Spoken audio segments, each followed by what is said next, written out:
Hello everyone, welcome to GateWiser and I hope you all are good and doing well. So ये video उन students के लिए बहुत ज़्यादा बेनिफिशियल होने वाला है जो एसएससी जेई की तैयारी कर रहे हैं, क्योंकि इस वीडियो में मैं एसएससी जेई का जो लास्ट ईयर का क्वेश्चन पेपर है 2021 मार्च का वो डिस्कस करूंगा। और ना केवल सवाल डिस्कस करूंगा बल्कि इस हर एक सवाल के जो हिडन कंसेप्ट हैं वो भी डिस्कस करने जा रहा हूं। तो ये वीडियो आपके लिए बहुत इंपॉर्टेंट होने वाली है। ये मेरा पर्सनल रिकमेंडेशन है कि आप इस वीडियो को पूरा लास्ट तक देखें। So without any further ado let's get started. So here is question 1. The highest rating of triple pole with neutral MCB main switches. We all know that a typical rating, the typical rating of any MCB is from 6 ampere to 125 ampere. 6 ampere और 125 ampere के बीच में ही इसकी rating local market में available है।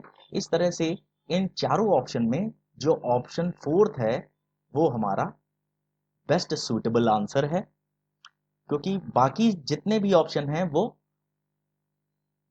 More than 125 ampere है।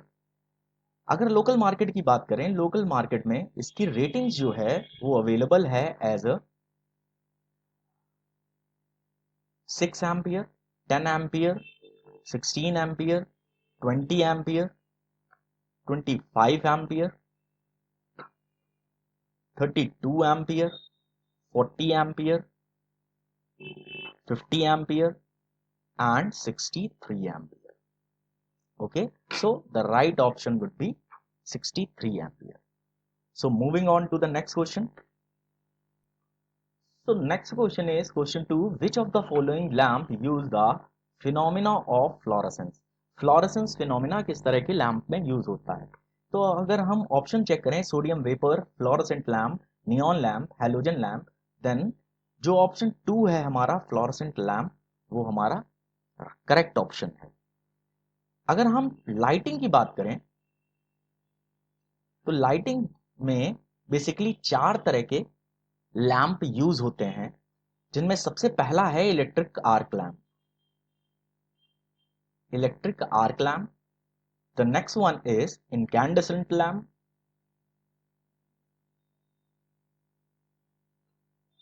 The third one is fluorescent lamp and the last one is gaseous discharge lamp. Gaseous discharge. ये 4 तरह के लैंप हमारे पास अवेलेबल हैं, जिसमें इलेक्ट्रिक आर्क लैंप के बारे में हम लोग चर्चा करेंगे कि ये जो लैंप होते हैं ये इलेक्ट्रिक आर्क के थ्रू डेवलप होते हैं। इसमें जो लाइटिंग फिनोमिना होती है वो इलेक्ट्रिक आर्क के कारण डेवलप होती है। इनकैंडेसेंट लैंप, इनकैंडेसेंट लैंप में एक मेटल होता है या उसको फिलामेंट भी बोलते हैं। अगर उसमें करंट फ्लो हो रही है तो जो हीट होगी उसके कारण लाइटिंग अवेलेबल होती है। तो यहाँ पे अगर हम ऑप्शन चेक करें तो halogen lamp comes into category of incandescent lamp. Okay, जो फ्लोरोसेंट लैंप है उसमें फ्लोरोसेंस फिनोमिना जैसे कि हम लोगों ने अभी डिस्कस किया होगा। जो नियॉन लैंप्स हैं, these are the example of gaseous discharge lamp and also sodium vapour lamp जो हैं वो भी गैसियस डिस्चार्ज लैंप्स हैं। ओके, तो आई होप आप इस तरह के क्वेश्चन आराम से कर सकते हैं एग्जाम में। So moving on to the next question. In question 3, find the approximate collector current in the given transistor circuit. अब देखिए यहां पर जो है वो हमारे पास एक एनपीएन ट्रांजिस्टर है, जिसमें हमें कलेक्टर करंट यानी आईसी के बारे में पता करना है। करंट गेन हम लोगों को एग्जाम में दिया हुआ है बीटा इक्वल्स टू 100। सबसे पहले हम लोगों को ये देखना होगा कि इस ट्रांजिस्टर, ये जो ट्रांजिस्टर सर्किट है ये हमारे सैचुरेशन मोड पे है या एक्टिव मोड में है। इसको चेक करने के लिए हम लोग इसका बेसिक डायग्राम ड्रॉ करते हैं।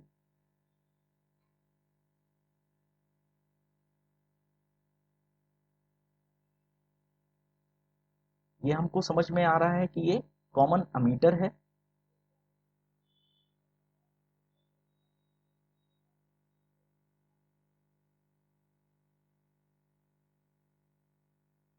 और यहाँ पर हम लोगों को VBB या इसी को हम लोग VS भी बोल सकते हैं, इसकी वैल्यू जो है वो हम लोगों को 10 वोल्ट दी हुई है। यहाँ पर VCC है जिसकी वैल्यू 15 वोल्ट है। ये value RL equals to 10K है, जबकि इधर RB equals to 1 mega ohm है।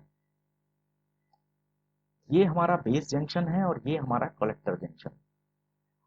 जब हमें चेक करना होगा कि ये एक्टिव मोड में है या सैचुरेशन मोड में है, इसके लिए हम डिफरेंस देखेंगे VBE। लेट्स से दैट जो हमारा बी टर्मिनल है, जो VBE है, वो हमारा एक्टिव मोड पे है, और जो VCE हम लोगों को पोटेंशियल डिफरेंस VCE यहां मिलेगा, वो हमारा सैचुरेशन मोड पे है। तो अगर हम आउटपुट देखेंगे कि आउटपुट जो है वो अगर इनपुट के कंपैरिजन में अगर सैचुरेशन मोड पे है, तो हमारा सर्किट कैसा होगा, वो सैचुरेशन मोड पे होगा। ओके, अगर हम इन दोनों टर्मिनोलॉजीज की बात करें VBE और VCE की, तो एक चीज हम लोगों को ध्यान में रखनी है कि VBE active mode and VCE saturation mode, ये सिलिकॉन और जर्मेनियम दोनों अलग होते हैं। सिलिकॉन के केस में भी VBE एक्टिव मोड जो होता है, फॉरवर्ड ड्रॉप वोल्टेज जो होता है वो 0.7 वोल्ट होता है, जबकि जर्मेनियम के केस में ये 0.2 होता है। जबकि VCE की बात करें तो सिलिकॉन के केस में ये 0.2 वोल्ट, जबकि जर्मेनियम के केस में 0.1 होता है। ये आप लोगों को याद होना चाहिए, ये बहुत बेसिक टर्मिनोलॉजीज है जो आप सभी को पता होना चाहिए।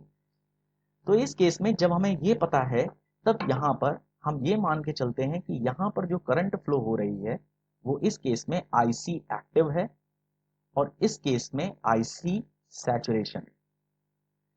तो IC एक्टिव की अगर हम बात करें, यहां पे हम इनपुट सर्किट ले रहे हैं, तो IC एक्टिव की जो वैल्यू होगी वो होगी VBB minus VS divided by RB।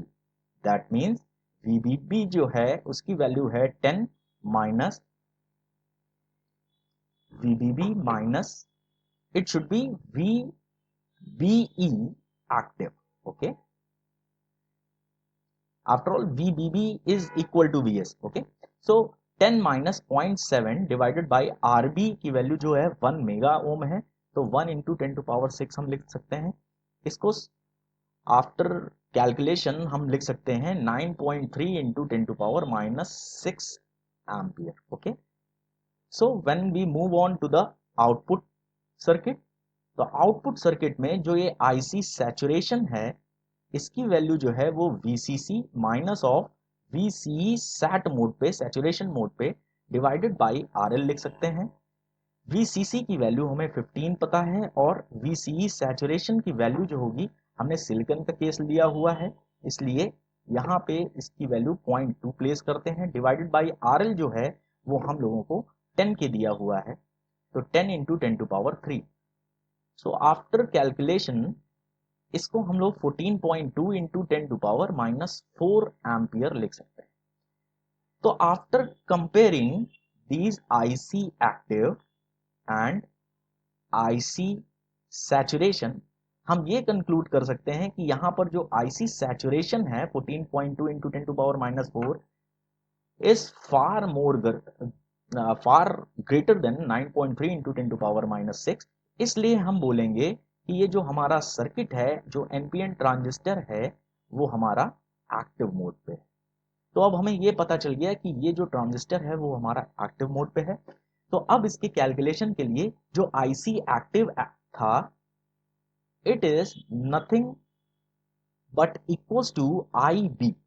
So IB की वैल्यू यहाँ पे 9.3 into 10 to power minus 6 ampere हम लोगों ने कैलकुलेट कर लिया। फिर IC जो होगी हम लोगों के पास, this one IC should be written as beta into IB। IB की वैल्यू हमको पता है, बीटा की वैल्यू यहाँ पे 100 दी हुई है, 9.3 into 10 to power minus 6 ampere. Okay, so after calculation 9.3 into 10 to power minus 4 ampere, या इसको हम लिख सकते हैं 0.93 milli ampere. Alright, so 0.93 milli ampere को हम लोग अप्रोक्सीमेटली बोल सकते हैं इसकी वैल्यू 1 मिली एम्पियर के बराबर है। तो अगर हम ऑप्शन अपने चेक करें, that is 11.5, 10, 1.25 and 1 milli ampere, तो जो हमारा करेक्ट ऑप्शन होगा वो option 4, that is 1 milli ampere होगा। ओके, तो ऐसे सवालों में हम लोगों को एक कंपैरिजन देना होता है। अगर हम लोगों ने ये प्रूव कर दिया कि जो आईसी एक्टिव है वो आईसी सैचुरेशन के से कम है, तो फिर एक्टिव मोड पे हम लोग आईसी की वैल्यू को आराम से कैलकुलेट कर सकते हैं। Okay, so moving on to the next question. Question 4, thermocouple meters are AC meters that respond to the RMS of the signal। जो थर्मोकपल्स होते हैं, तो जो थर्मोकपल्स मीटर्स होते हैं वो रिस्पॉन्ड करते हैं RMS of A signal. Thermocouple के बारे में थोड़ी बात करेंगे हम। थर्मोकपल में हमारे एक हॉट जंक्शन होता है और एक कोल्ड जंक्शन होता है। लेट्स से हॉट जंक्शन का टेम्परेचर θ1 डिग्री सेंटीग्रेड और कोल्ड का θ2 डिग्री सेंटीग्रेड है। तो इनको अगर आपस में पास में लेके आएंगे तो इनके बीच में इलेक्ट्रॉन का फ्लो होने लगता है, जिसकी वजह से यहाँ पे एक ईएमएफ डेवलप हो जाता है। इस ईएमएफ को रीड करते हैं through PMMC metres. Okay,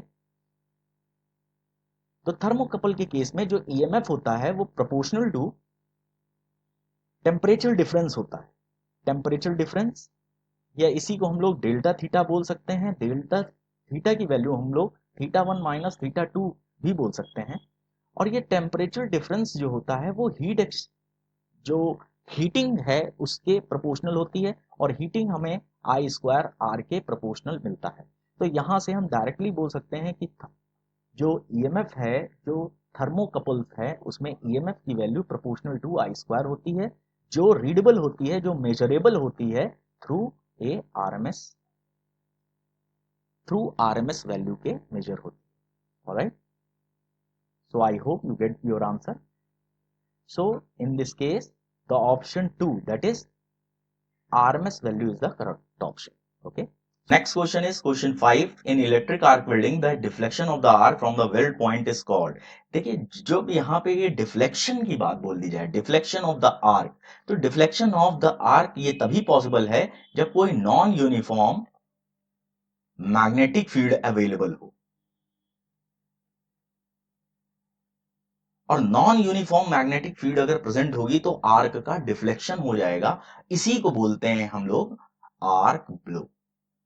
okay, सो हमारे पास जो है वो यहाँ 4 option arc loss, arc tail, arc blow and arc suppression है। तो after checking all the options, तो यहाँ पे जो हमारा राइट ऑप्शन है वो option 3, that is arc blow होगा। Okay,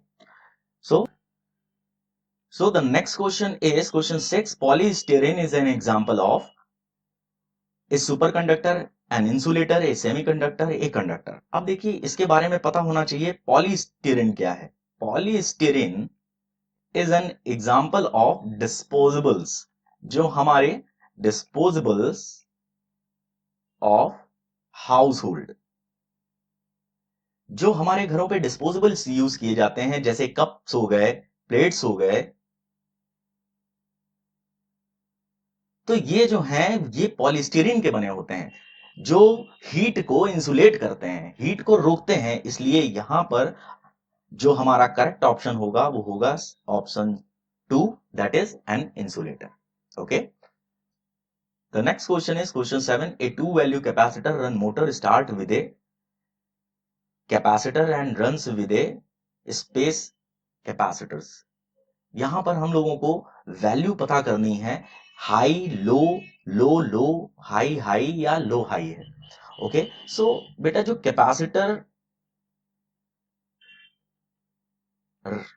start capacitor run motor हम लोगों ने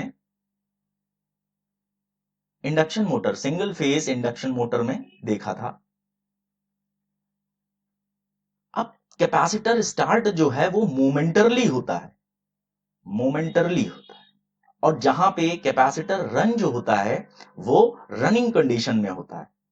तो जो मोमेंटरली होता है हम लोगों को कैपेसिटर की वैल्यू हाई चाहिए होती है, जबकि रनिंग कंडीशन में हमें कैपेसिटर की वैल्यू जो है वो लो चाहिए होती है। तो कैपेसिटर स्टार्ट अगर हाई वैल्यू की बात करें, हाई रेटिंग कैपेसिटर जो होते हैं वो होने चाहिए ग्रेटर देन 70 माइक्रोफैरड के, और जो लो रेटिंग कैपेसिटर हैं it should be of 3 to 70 microfarad. Okay, so यहां पर हमें पता चल गया कि कैपेसिटर स्टार्ट में हमें हाई रेटिंग का कैपेसिटर चाहिए, और कैपेसिटर रन मोटर के केस में हम लोगों को लो रेटिंग का चाहिए। तो यहां पे start with A high capacitor and runs with A low capacitor. तो यहां पे जो हमारा करेक्ट ऑप्शन होगा वो होगा option 1, that is high low. Okay, so the next question is question 8, find the RMS value of the given current waveform. हमें ये जो करंट वेवफॉर्म है यहाँ पे वर्टिकल एक्सिस आई और जो हॉरिजॉन्टल एक्सिस होगा वो टी के फॉर्म में होगा। हमें इसका कि करंट की आई,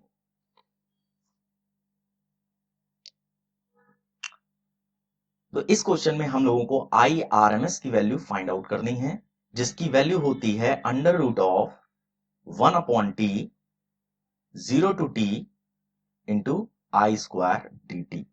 ओके, तो अगर हम यहाँ पे इसके टाइम पीरियड की बात करें तो ये वेव जो है इसका टाइम पीरियड जो है वो 4 सेकेंड का है, और इस 4 सेकेंड में अगर हम ये डायग्राम को सेपरेट करें तो कुछ ये डायग्राम हम लोगों को मिल रहा है 0 to t सेकेंड में। ये जो वैल्यू है ये हमारे पास 50 है, ये करंट आई है, and this one is t। तो यहाँ पे जो ये करंट की वैल्यू है वो एक स्ट्रेट लाइन इक्वेशन बना रही है। यहाँ पे जो करंट है वो स्ट्रेट लाइन की इक्वेशन बना रही है पासिंग थ्रू द ओरिजिन। सो यहाँ पे हम लोग बोल सकते हैं y equals to mx। y जो है वो current and m tan theta equals to x की वैल्यू जो है वो t के फॉर्म में है।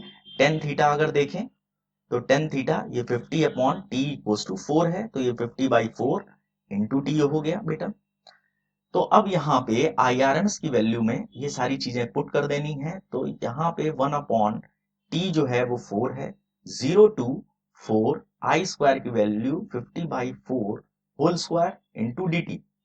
ओके, सो 50/4 ये जो कांस्टेंट है ये इसको बाहर ले सकते हैं। अगर हम इसको अंडर रूट के बाहर लेना चाहें तो ये 50/4 इंटू 1/2, ये 1/4 को भी अंडर रूट के बाहर लेके हम लोगों ने 1/2 कर दिया under root of I square integration from 0 to 4 into, यहाँ पे आई हम t मिसिंग है तो यहाँ पे T square into D T हो गया। ओके, सो हम लोग ये बोल सकते हैं 50/4 into 2 into under root of this integration gives the value 1/3 into T cube with 0 to 4। ये 1/3 को हम अंडर रूट से बाहर लेके आएंगे तो ये 50/4 इंटू 2 इंटू √3 हुआ, और यहां से under root of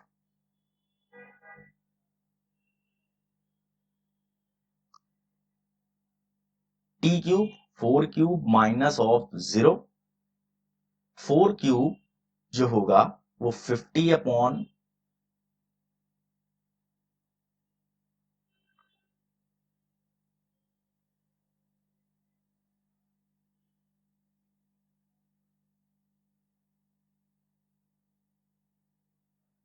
so the next part 50 upon 4 into 2 into √3 into under root of 64, and we know under root of 64 will be 8।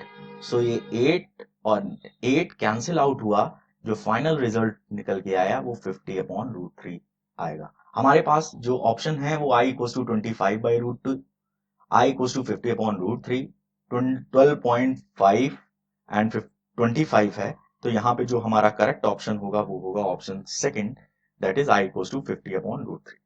Okay, so moving on to the next question. Question 9. Question 9 says, for the non-inverting amplifier as shown, find the closed loop voltage gain. Okay, so non-inverting amplifier, यहां से हम लोगों को पता चल रहा है कि जो हमारा सोर्स वैल्यू है Vs, जो वैल्यू है वो कहां पे लगा हुआ है, प्लस की पोलैरिटी पे है. तो ये जो है वो हमारा नॉन इन्वर्टिंग एम्पलीफायर की तरह बिहेव कर रहा है. ओके, सो अगर हम आइडियल ओप एम्प की बात करें, तो यहाँ पे जो voltage difference between inverting and non inverting terminal होता है, Vd should be equals to V0.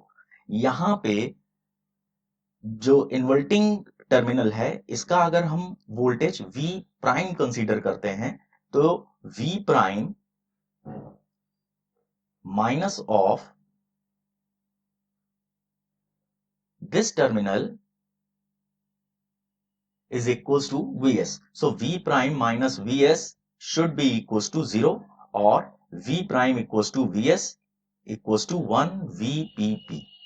ये हमें पता चल गया. हम लोगों को जो कैलकुलेट करना है वो करना है क्लोज लूप वोल्टेज गेन. अगर क्लोज लूप वोल्टेज गेन की बात करें तो A इक्वल्स टू, ये हमारा एक क्लोज पाथ है जिसमें एक फीडबैक है, ये वाला जो पार्ट है ये फीडबैक की तरह बिहेव कर रहा होगा. तो इस केस में अगर हम आउटपुट वोल्टेज V0 कंसीडर करें और यहां पे ये V प्राइम कंसीडर करें, तो ये A equals to V0 upon Vs होना चाहिए. तो यहां पे इस वोल्टेज गेन की वैल्यू हम लोगों को A की वैल्यू कैलकुलेट करनी है. सो यहां पे हमें पता चल गया जो V प्राइम है उसकी वैल्यू भी क्या आएगी, Vs आएगी, ताकि यहां पे कोई भी करंट हमारी फ्लो ना हो, क्योंकि जो पोटेंशियल डिफरेंस है इनके बीच में 0 हो जाएगा. सो अब अगर हम यहाँ पे नोडल एनालिसिस लगाते हैं, let's say this point is point P. So while using the nodal analysis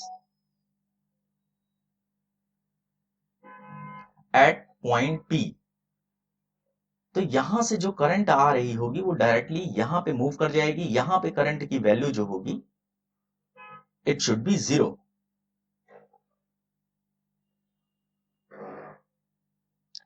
यहां पर जो करंट की वैल्यू होगी वो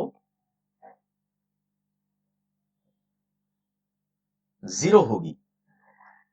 तो यहां पे अगर नोडल एनालिसिस, ये पॉइंट जो है वो ग्राउंड पे है, तो ये 0 minus of V prime divided by यहां पे जो रेजिस्टेंस यूज्ड है वो 10K है, इक्वल्स टू ये जो इनकमिंग करंट थी वही आउटगोइंग के बराबर हो जाएगी. आउटगोइंग की वैल्यू जो होगी वो V prime minus of V0 divided by 100K, जो RF की वैल्यू यहां पे दिया हुआ है ये 100K के बराबर होगी. तो यहाँ K से K कैंसिल आउट हुआ और ये 1 0 भी कैंसिल हम लोग कर सकते हैं while using the cross multiplication. तो minus of 10V prime equals to V prime minus of V0 हो गया. सो नेक्स्ट स्टेप में जो 11V prime equals to V0 हो गया, या हम बोल सकते हैं A equals to V0 upon V prime की जो वैल्यू हो गई वो 11 हो गई. जो V प्राइम था वही हमारा यहां पे 1 VPP होगा. तो यानी कि क्लोज लूप वोल्टेज गेन की वैल्यू जो हमने कैलकुलेट करी वो क्या आई, 11. So after checking all the option available 100, 10, 101 and 11, the correct option will be option 4, that is 11. Okay, so moving on to the next question. 10 is single instrument that can measure voltage, current, resistance, diode forward voltage drop and transistor gain. एक ऐसा instrument, single instrument जो voltage, current, resistance, diode forward voltage drop और transistor gain को major कर सकता है, that is multimeter. So from these option, the option 1, a multimeter is the correct one. पर हम देखते हैं यहाँ पे कि एन अमीटर, जो अमीटर होता है वो क्या मेजर करता है, वो करंट मेजर करता है. और अगर ओम मीटर की बात करी जाए तो ओम मीटर रेजिस्टेंस मीटर रेजिस्टेंस जो है वो मेजर करता है। स्पेसिफिकली अगर हम बोलें तो ये मीडियम रेजिस्टेंस जो कि 1 ओम टू 100 किलो ओम तक होता है उसको मेजर कर सकता है। अगर हम मेगर की बात करें तो it is use to measure the high resistance.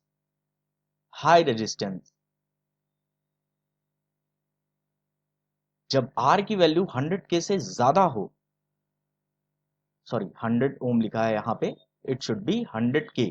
जब 100K या 0.1 मेगा ओम से ज्यादा का रेजिस्टेंस हो तो उसको मेजर करने के लिए हम लोग मेगर का यूज करते हैं। Okay, so moving on to the next question. Question 11, for an ABCD parameter of a transmission line which of the following is correct? For ABCD parameter की यहां पे बात करी जा रही है, तो ABCD पैरामीटर के लिए AD minus BC equal to 1 is the correct option. ये जो ऑप्शन है ये ABCD पैरामीटर्स की कंडीशन ऑफ सिमेट्री को रिप्रेजेंट करता है। ओके, सो अगर हम और भी बाकी और सारे टू पोर्ट नेटवर्क्स की बात करें, टू पोर्ट नेटवर्क्स में अगर हम बात करें तो बहुत इंपॉर्टेंट क्वेश्चन है ये कि कभी कभी क्वेश्चन में पूछ सकता है कंडीशन ऑफ सिमेट्री क्या होती है, या कभी पूछ सकता है कंडीशन ऑफ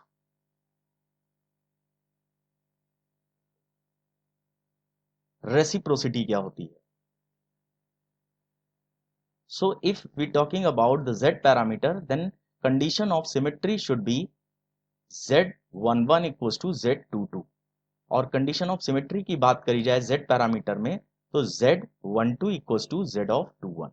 Y पैरामीटर के लिए कंडीशन ऑफ सिमेट्री जो है वो Y11 इक्वल्स टू Y22 होती है, जबकि condition of reciprocity Y12 equals to Y21 होती है। अगर हम ट्रांसमिशन लाइन या ABCD पैरामीटर, ट्रांसमिशन पैरामीटर, इसी को ट्रांसमिशन पैरामीटर भी बोलते हैं, ट्रांसमिशन पैरामीटर्स और ABCD पैरामीटर, तो इस केस में condition of symmetry A equals to D, जबकि condition of reciprocity AD minus BC equals to 1 होती है, जो कि ये ऑप्शन 1 है हमारा।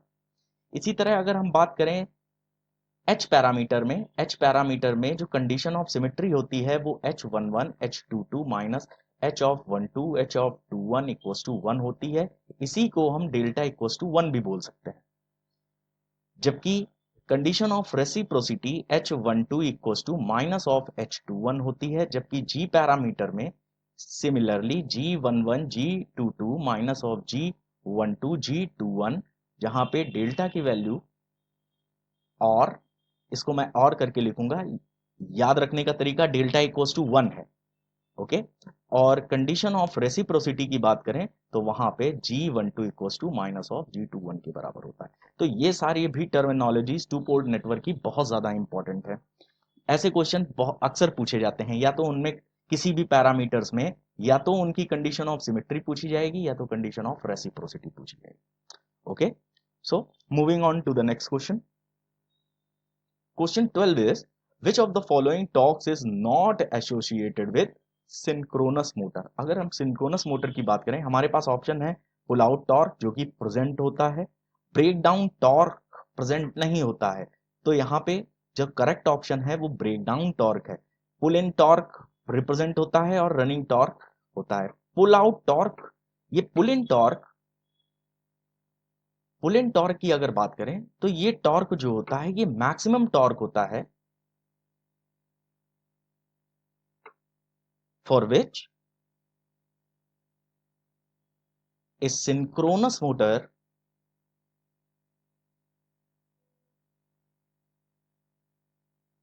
pulls in a mechanical load into synchronism। ये मैक्सिमम टॉर्क वो होता है जिसके कारण एक मैकेनिकल लोड जो है वो पुल इन किया जाता है सिंक्रोनस मोटर पे एज अ लोड। अगर हम पुल आउट टॉर्क की बात करें तो पुल आउट टॉर्क जो होता है, पुल आउट टॉर्क जो होता है, अगर हमने लोड बढ़ाया है सिंक्रोनस मोटर पे तो उस पे लोड एंगल भी बढ़ेगा,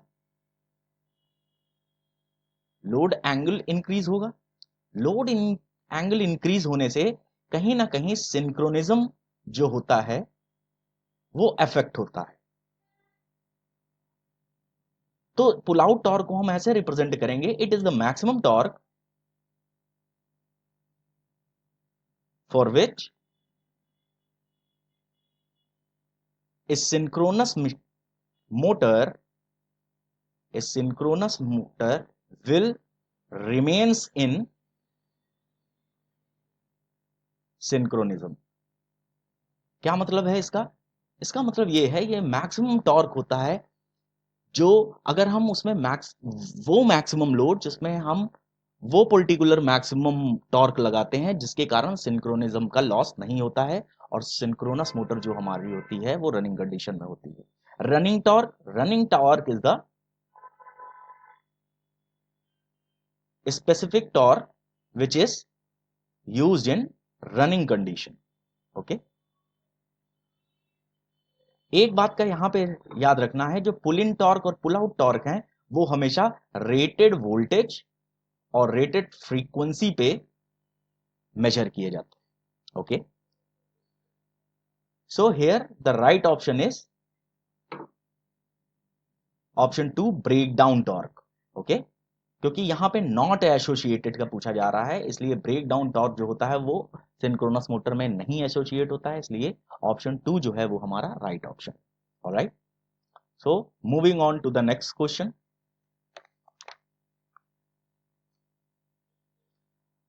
for magnetically isolated coils the value of coefficient of coupling, जो कोएफिशिएंट ऑफ कपलिंग होती है इसके बारे में देखेंगे। जो कोएफिशिएंट ऑफ कपलिंग होती है it is K equals to M upon root of L1 into L2, जहां पे M जो होता है वो म्यूचुअल इंडक्टेंस होता है और जो L1 L2 होते हैं वो self inductance of the coils. Okay, so अगर हम बात करें यहां पे जो कंडीशन दी हुई है वो मैग्नेटिकली आइसोलेटेड है, मैग्नेटिकली आइसोलेटेड कॉइल्स। आइसोलेटेड एक दूसरे से हैं, यानी कि उनके बीच में जो म्यूचुअल इंडक्टेंस होगा वो जीरो होगा, इसलिए अगर हम m की वैल्यू यहां पुट करते हैं इस इक्वेशन में तो यहां पे k की वैल्यू जीरो हो जाएगी, तो कोएफिशिएंट ऑफ कपलिंग जो होगा वो हमारा जीरो होगा। तो यानी कि इन चारों ऑप्शन में ऑप्शन 1 जो है that is zero is the correct option. बाकी अगर इसमें अलग से कंसेप्ट ये देख सकते हैं कि फॉर परफेक्टली कपल्ड के लिए यहां पे m की वैल्यू जो होती है वो रूट L1 L2 होती है। इस कारण अगर वैल्यू हम पुटअप करें अपनी मेन इक्वेशन पे तो k की वैल्यू जो होगी वो 1 आ जाएगी। इस तरह से हम बोल सकते हैं कि जो कोएफिशिएंट ऑफ कपलिंग होता है it should be lie between 0 to 1। 0 जो वैल्यू होती है वो आइसोलेटेड कॉइल्स पे होती है और 1 जो होती है वो परफेक्टली कपल्ड कॉइल्स पे होती है। इसके साथ ही आप लोगों को दो चीजें और याद रखनी है, एक आयरन कोर और एक एयर कोर। आयरन कोर की का जो कोएफिशिएंट ऑफ कपलिंग होता है उसकी वैल्यू 0.99 अराउंड होती है, जबकि एयर कोर में कोएफिशिएंट ऑफ कपलिंग की वैल्यू 0.4 टू 0.8। ये चीजें आपको याद रखने वाली। Okay, alright, so moving on to the next question, it is question 14। Three resistors, each one with a resistance of 27 ohm, are connected in delta formation. If the delta to star conversion is performed, each resistor will be changed to। So यहां पर जो है वो हमारे पास में एक delta connection है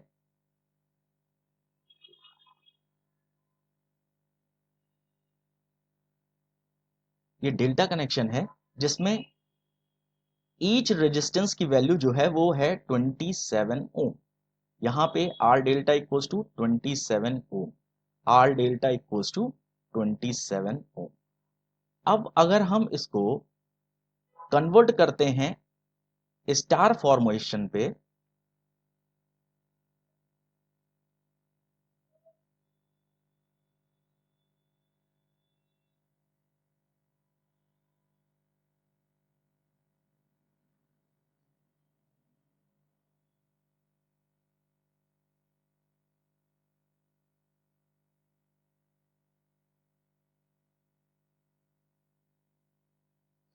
और हम इसकी वैल्यू आर स्टार से रिप्रेजेंट कर रहे हैं, तो for the conversion for delta to star conversion अगर बात करें तो R of star equals to R of delta by 3 होता है। अगर सारे रेजिस्टेंस अगर इक्वल हैं तो उस केस में जो इक्विवेलेंट स्टार रेजिस्टेंस होगा वो आर डेल्टा बाई 3 होगा।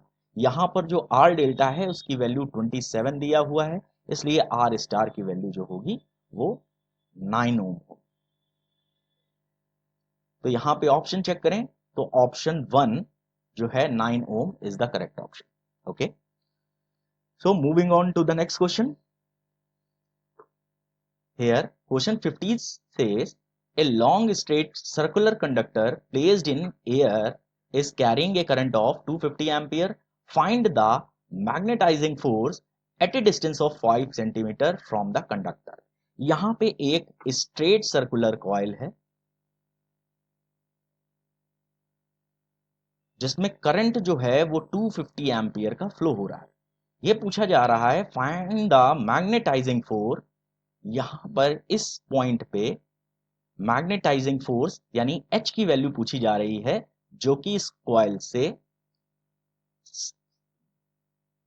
5 सेंटीमीटर की डिस्टेंस पर है। Okay, so we know that for straight wire और स्ट्रेट कंडक्टर, स्ट्रेट कंडक्टर के केस में H जो होता है वो हमारा मैग्नेटाइजिंग फोर्स होता है। इसी को हम मैग्नेटिक फील्ड इंटेंसिटी भी बोलते हैं। इसको हम F से भी रिप्रेजेंट करते हैं और इसकी वैल्यू जो होती है वो I upon 2 pi R into N। अगर इसमें नंबर ऑफ वाइंडिंग्स भी अवेलेबल है तो इसमें N का मल्टीप्लिकेशन करते हैं और इसकी जो यूनिट होती है वो एम्पियर टर्न पर मीटर पे दी जाती है। तो यहां पर हम वैल्यू पुट करेंगे। N की वैल्यू यहां पे 1 दी है। वाइंडिंग नंबर ऑफ वाइंडिंग के बारे में यहां पर कोई इंफॉर्मेशन नहीं है, इसलिए हम इसको 1 सेलेक्ट कर लेते हैं। I की जो वैल्यू दी है वो 250 एम्पियर दी है और ये 2 इंटू पाई इंटू आर की value 5 centimetre, that means 5 into 10 to power minus 2। It should be ampere turn per metre. हम इसको सॉल्व करने की कोशिश करते हैं तो ये 250 upon 250 into 10 to power 2 divided by 10 into pi, या इसको कर सकते हैं 2500 divided by pi ampere turn per metre. Okay, so अगर हम ये चारों ऑप्शन में देखें तो ऑप्शन 2 जो है 2500 अपॉन पाई 80 अपॉन एम, ये जो ऑप्शन होगा option second is the right option. Okay,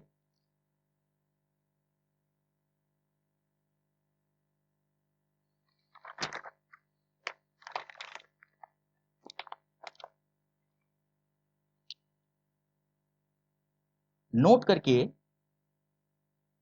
कुछ इंपॉर्टेंट पॉइंट्स हैं जो आपको याद रखने हैं। फॉर स्ट्रेट कंडक्टर के केस में हमने देखा, स्ट्रेट कंडक्टर के केस में जो H की वैल्यू होती है वो I अपॉन 2 पाई R होती।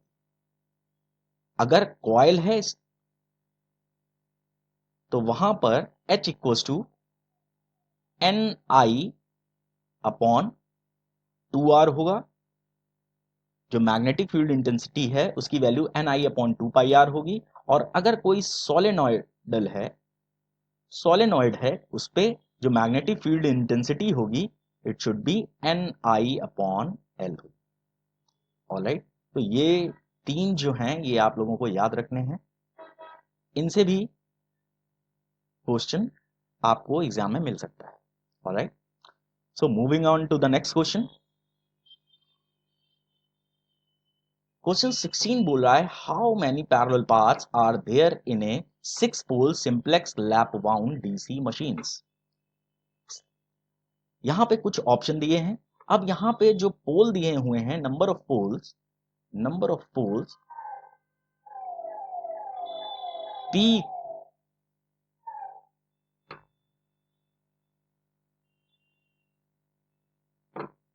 Question 16 is how many parallel paths are there in a 6 pole simplex lap wound। तो यहां पे नंबर ऑफ पोल्स जो दिए हुए हैं P इक्वल्स टू 6 दिया हुआ है, सिंप्लेक्स वाइंडिंग है और उसी के साथ लैप वाउंड भी है। तो in the case of lap winding the number of parallel path A equals to capital P। तो यानी कि P जो है वो 6 हो गया। तो यहां पर, और ये जो कंडीशन वैलिड है, it is for only simplex winding. For wave winding अगर बोलते हैं, अगर वेव वाइंडिंग है तो उस केस में number of parallel path equals to 2 होता है। हम लोगों को ये याद रखना है। वेव वाइंडिंग जो होती है उसमें हर बार नंबर ऑफ पैरेलल पाथ्स केवल 2 ही अवेलेबल होते हैं।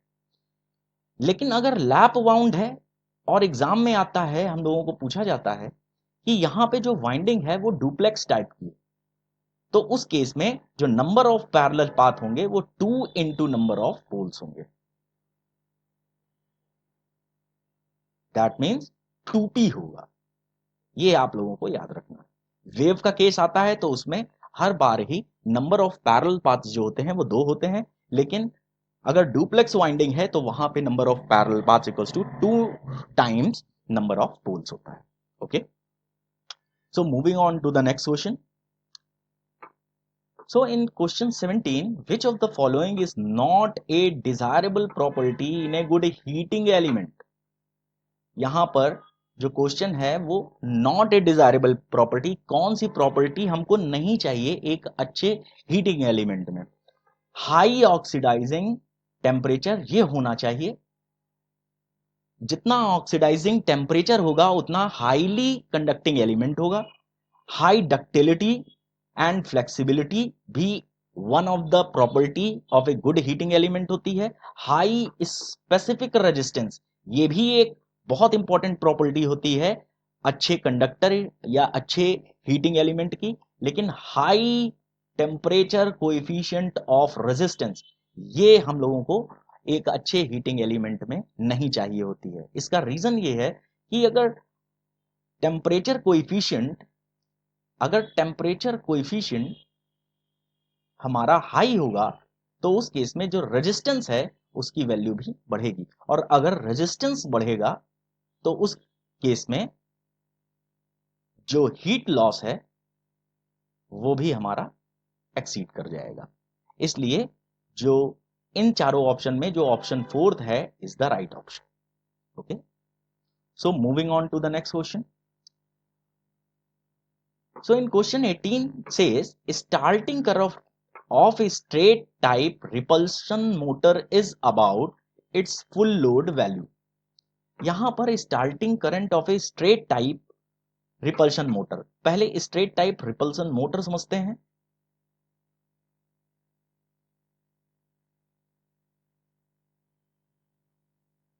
स्ट्रेट टाइप रिपल्शन मोटर में कुछ चीजें याद रखने वाली हैं, जैसे इसमें जो स्टार्टिंग करंट होती है, starting current is 3 to 4 times of full load current. Full load current और रेटेड करंट 3 to 4 टाइम्स होती है। इस तरह से देखा जाए तो ऑप्शन 3 जो है वो हमारा राइट ऑप्शन। कुछ और चीजें आपके लिए बहुत इंपॉर्टेंट हैं जो एग्जाम में पूछी जा सकती हैं, जैसे कि जो स्टार्टिंग टॉर्क होता है, starting torque in case of repulsion motor, it should B 2 to 3 times of rated torque, rated torque और फुल लोड टॉर्क। स्पेसिफिकली अगर हम बात करें तो 2.25 to 3 टाइम्स होता है। इसी तरह अगर नो लोड स्पीड की बात करें तो ये slightly, no load speed is greater than slightly greater than synchronous speed होती है, जबकि जो फुल लोड स्पीड होती है, full load speed is slightly less than synchronous speed होती है। तो ये चार बातें, ये चार जो ऑप्शन हैं वन लाइनर हैं और ये स्ट्रेट फॉरवर्ड हैं, इसके स्ट्रेट फॉरवर्ड ही क्वेश्चन आपको मिल सकते हैं। ओके, सो हियर इन चारों ऑप्शन में जो ऑप्शन 3 है, 3 to 4 टाइम्स जो है वो स्टार्टिंग करंट अपनी रेटेड करंट से ज्यादा हो। Okay, so moving on to the next question. Question 19 says a voltage source and two resistors are connected in parallel. These two resistors are connected in parallel as in given circuit.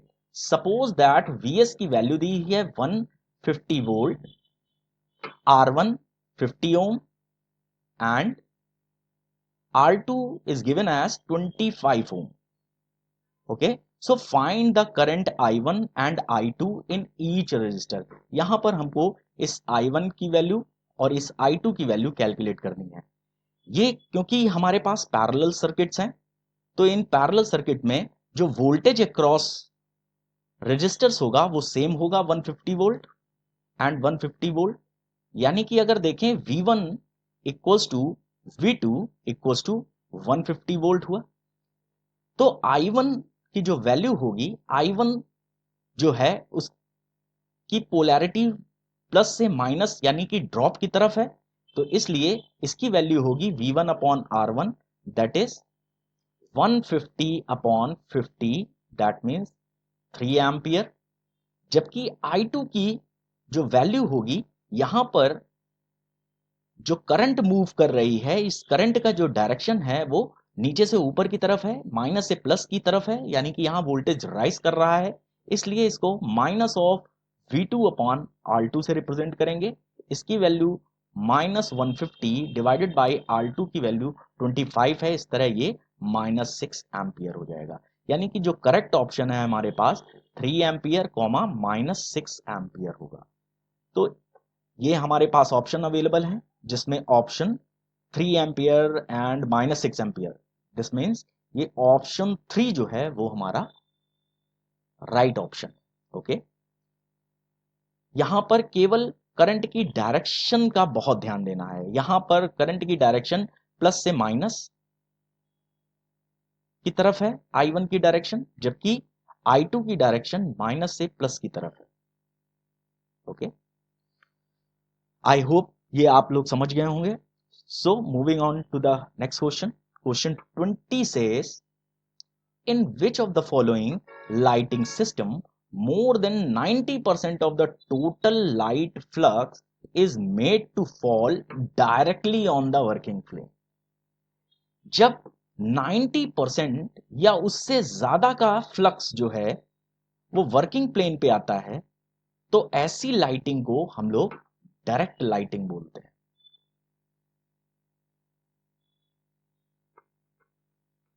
तो इस तरह से देखा जाए तो ये चार option में option 3 that is direct lighting is the right option.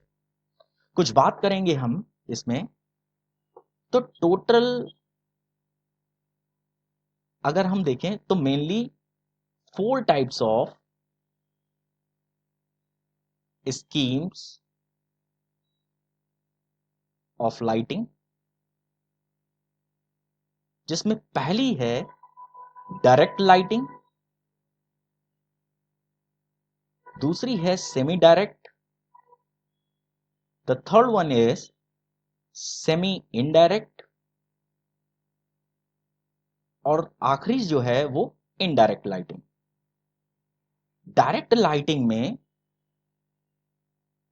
More than ये सोर्स है और ये वर्किंग प्लेन है, अगर तो सोर्स टू वर्किंग प्लेन जो है वो 90% लाइटिंग जो है वो डायरेक्ट एक्सेस होती है विद द हेल्प ऑफ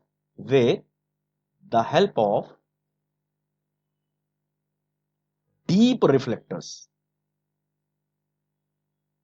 90% हम लोगों को अगर फ्लक्स पूरा वर्किंग प्लेन पे चाहिए होगा तो हमें डीप रिफ्लेक्टर्स की जरूरत पड़ेगी। इसी तरह अगर हम इनडायरेक्ट लाइटिंग की बात करें, इनडायरेक्ट लाइटिंग में जो मोर देन 90% जो होता है फ्लक्स वो सीलिंग की तरफ मूव करता है और सीलिंग से रिफ्लेक्ट करके वर्किंग प्लेन पर आता है। ओके, यहां वर्किंग प्लेन। तो एक बात हम लोगों को याद रखनी है कि सोर्स के केस में 90% जो फ्लक्स होता है वो डायरेक्ट वर्किंग प्लेन पर आता है with the help of deep reflectors, और इनडायरेक्ट लाइटिंग में सोर्स से 90% फ्लक्स सीलिंग की तरफ जाता है और वहां पर जो हमारे डीप रिफ्लेक्टर्स लगे होते हैं उसके थ्रू वर्किंग प्लेन पे आ पाता है। इसका जो मेन रीजन होता है to avoid glare and shadow. Glare और शैडो अगर हम लोगों को अवॉइड करने हैं तो इस तरह की इनडायरेक्ट लाइटिंग और सेमी इनडायरेक्ट लाइटिंग को हम यूज करते हैं। सेमी डायरेक्ट के केस में सोर्स के थ्रू जो वर्किंग प्लेन है उसमें 60 टू 90% जो है फ्लक्स वो डायरेक्ट एक्सेस होता है और जो रेस्ट होता है वो सीलिंग की तरह मूव कर जाता है। इसी तरह सेमी इनडायरेक्ट में सोर्स से 60 टू 90% फ्लक्स सीलिंग की तरफ मूव करता है और सीलिंग से मूव करके जो rest of the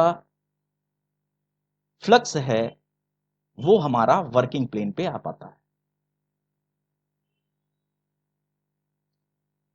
in cases में चाहे वो सेमी डायरेक्ट हो चाहे सेमी इनडायरेक्ट हो, इन दोनों ही केसेस में हमें डीप रिफ्लेक्टर्स की जरूरत नहीं पड़ती है क्योंकि 60 टू 90% इस केस में सीलिंग पर गया, सीलिंग से रिफ्लेक्ट होके ये वर्किंग प्लेन पे आया और जो रेस्ट बचा वो डायरेक्ट वर्किंग प्लेन पे आया। इसी तरह सेमी डायरेक्ट के केस में सोर्स से 60 टू 90% फ्लक्स जो है वो वर्किंग प्लेन पे आया, जो रेस्ट है वो हमारा सीलिंग से रिफ्लेक्ट होके वर्किंग प्लेन पे आया। ठीक है, तो इस तरह से हम लोग 4 तरह की लाइटिंग स्कीम्स को इंडस्ट्री में यूज करते हैं। ओके,